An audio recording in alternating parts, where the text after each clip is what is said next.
Hello guys and welcome back. I've already made like 3 takes of this. This is gonna take a while. Alright. 4th time's a charm. I have faith in myself. Alright. So the first time just wasn't good. So it's the second time it was too long. Third time I fumbled my words. So we're doing this a 4th time. Alright. So what am I looking at here? What you may be asking, what is this? Las Palmas Interzonal tournament. Why should I care? Well, here's the thing. Alright, so interzonals, I don't know if we do interzonals anymore, but I do know that interzonals were like the way to decide the challenger to the world champion. So I know part of the screen's cut off, but hear me out on this. Okay, so this is in 1982, right? So Karpov was the world champion at that point, and we need to decide who's going to be his challenger. So we have a bunch of good players, and they're playing in these tournaments, and then eventually through the process of elimination, one challenger will remain. So these are one of those tournaments, right? So there's other tournaments. Kasparov won a different interzonal, and this is an interzonal with Vasily Smyslov in it. So, okay, Smyslov, he did pretty well. I mean, second place is very good, especially against these players. But I don't think a lot of people realize this, is that Smyslov is over 60 years old in this. Or at least 60 years old. And his competition is a lot younger than 60, right? So you may know that Smyslov became world champion around 1946.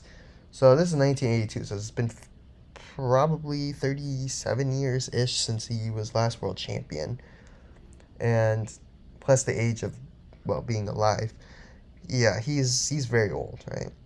So the real good question is, how can a man who's practically a grandpa play such high-level chess for so long? Right? And it's not like age is like an advantage. Yes, he may have seen more games, so maybe he has more knowledge. But remember, younger players, they can last longer in a game, right? That's the endurance. These games are like probably 3 to 5 hours long, right? If you're 60 years old, you're probably falling asleep by like the first hour. On top of that, when you're a younger player, because of that greater endurance, you can play much more complicated chess, right? Because you can calculate more, you can play more complicatedly, and if you play really complicated chess against a person that's like falling asleep mid-tournament, then you can probably catch them off and win easily.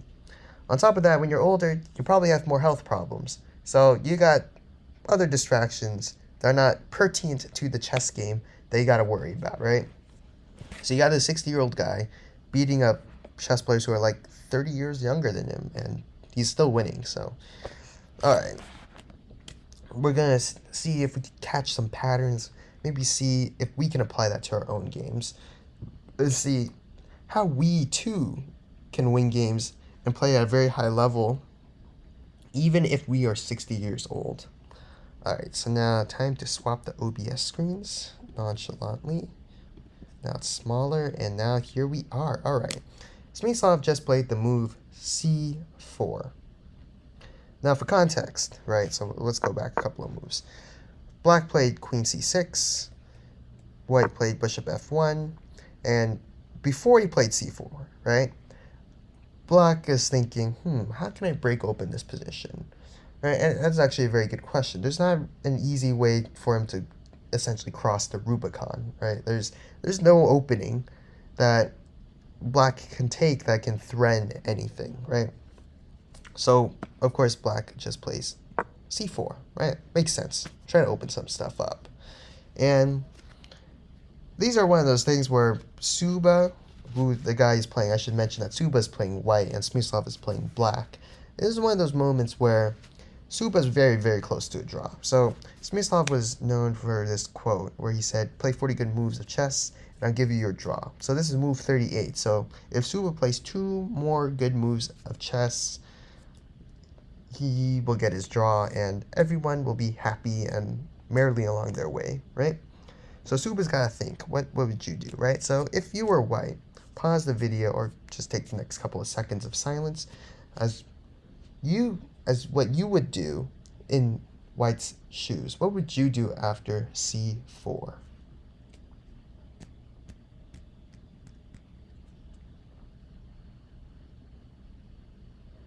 Alright, so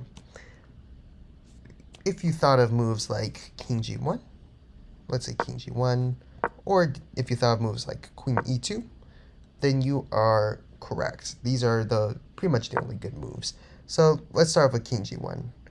King g1, c takes d3, king takes d3, king f6, and there's actually not much either side can do. Neither side can really cross. I mean, you're not going to play bishop d4 because that just loses the bishop.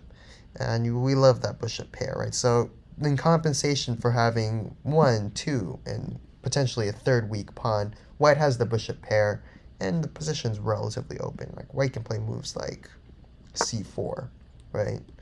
And this will open up more diagonals, right? So we got more diagonals, right? And we got this nice c pawn over here. And maybe something after bishop e4, queen c3, king f7. Position's fine for both sides. Like, the bishop pair just compensates for the weak pawns. That's how good the bishop pair is. Alright, so let's say after c4 you played the move queen e2. Well, after c takes, queen takes, we got knight c5, right? So we're going to sacrifice this pawn, but we're going to play knight e4. And after king g1, queen takes c3, bishop f2, and now we just guard this bishop on d5. White is going to try to be sneaky and threaten either queen e5 or queen takes d5 because of the pin.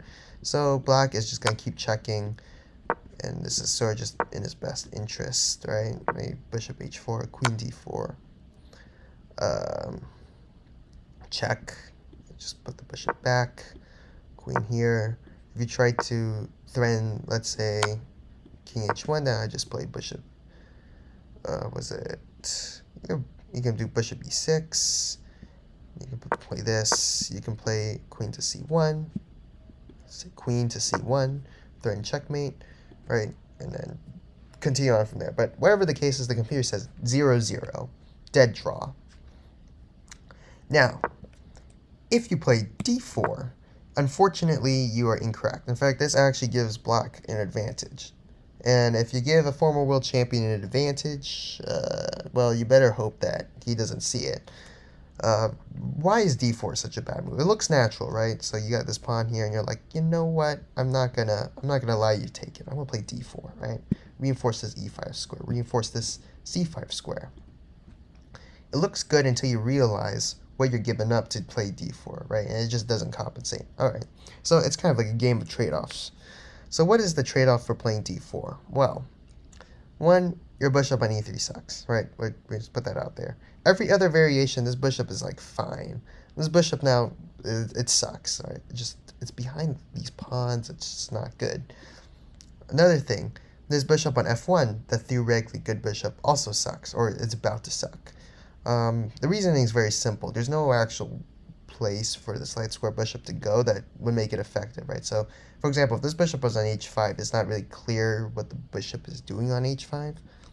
Your bishop can't go to a4. Yeah, this bishop doesn't have any good squares.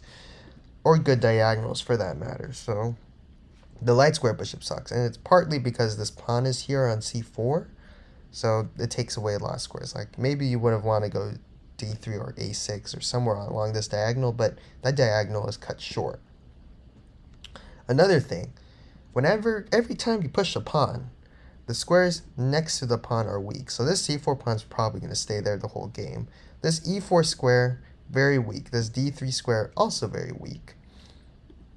So essentially, in exchange for closing the position, you pretty much gave black a lot of compensation. Like, the trade-off was completely worth it. And Smyslov seeks to exploit it.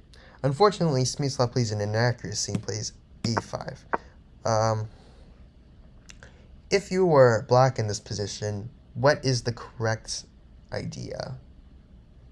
A couple of seconds passing by. Boop, boop. Alright, so if you were black, the correct moves are either g6 or h5, and you maintain that 0.9 negative advantage. The reason is very simple. We already established that this light square bishop sucked, so we're going to make it suck even more. By playing h5, let's say bishop e2 and g6, this bishop is forever trapped, right? So whereas this bishop is stuck behind their own pawns, this bishop is stuck behind your opponent's pawns. Sounds fair enough. But okay, a5. I mean, black still has an advantage, but it's not as winning. Right? We'll just put it as that. We have queen b2, and now knight c7. Bishop c1, and now knight b5, right? We're putting some nice pressure on this pawn on c3. And really just kind of encouraging white to play a4. If white plays a4, you play knight d6, right? And again, you're helping your opponent here win because you're giving more things to attack, right? So you already gave these light squares away.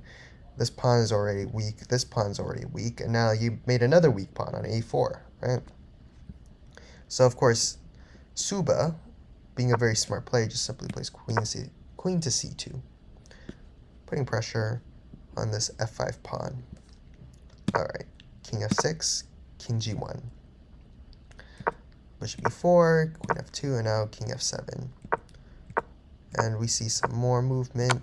Check, queen g6, bishop d5. Again, it's a very, very interesting thing to note is that just a couple of moves later, right? So we're on move 48 after bishop d5. Like, white's pieces are completely useless. All right, so this bishop on this d2 square, it's going to be a target when black plays knight e4 later. So white will have to lose a tempo at some point, moving this bishop. Next, we have this nice pressure on g2, right? Which means that one of these pieces has to guard the g2 square. So, and on top of that, even this bishop like moves away. Again, it has no useful squares. There's nothing there. Whereas black nicely covers. Like, black has weak squares too. Smyslov knows he has weak squares, right? So he's got these weak light squares. The thing is, white can't actually exploit it. Mainly because his bishop just has no way of getting there, right? You don't have time to play bishop h5. You don't have a way to get on this diagonal, so, or even this diagonal, right? There's just no way. So white's in big trouble here. Okay, bishop e1. You're going to get knight e4 anyways, so you might as well avoid it. Bishop f7. Kick the queen back, and now queen e4, right? Again, just nicely centralizing the queen, putting pressure on this bishop. You got some diagonals here, you got some diagonals here. And again, I wouldn't say white's in a zugzwang, but it's like a semi-zugzwang, where instead of any move just loses, it's more like any move you do is useless. Like, there's just nothing you can do.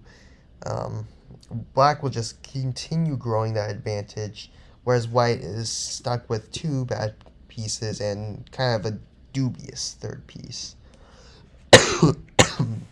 Excuse me. Ooh. All right. Got queen h4, trying to be active. Smyslov said, nope, can't get a free check. Bishop f2, and now bishop d5. So now this is a little bit dangerous, right? So now this bishop can't move either. So again, this bishop, okay, kind of a quick piece review. This bishop, useless. This bishop is pinned down. And this queen is on h4, which is not good. We got queen d8, trying to be active, trying to come up with a plan. But again, you're in semi-zugzwang, so unless black horrendously blunders, the game is pretty much won from here. So, okay, we got knight b5, queen takes, knight takes c3. And the game is practically over here. Like, there's just nothing to do. Queen takes a5. And, of course, white was hoping that black would play a move like knight d1 or maybe even knight takes a2. Unfortunately, Smyslov, being a very good chess player, played knight to e2. And it was in this position that white blundered checkmate. He did not actually resign. In the actual game, he played bishop takes e2 and Smyslov played queen takes g2 checkmate. Maybe asking why I can't play king h1. c3, and you can't stop it. So yeah, thank you for listening. Hopefully you learned something in this game, and I hope to see you next time. Thanks. Bye.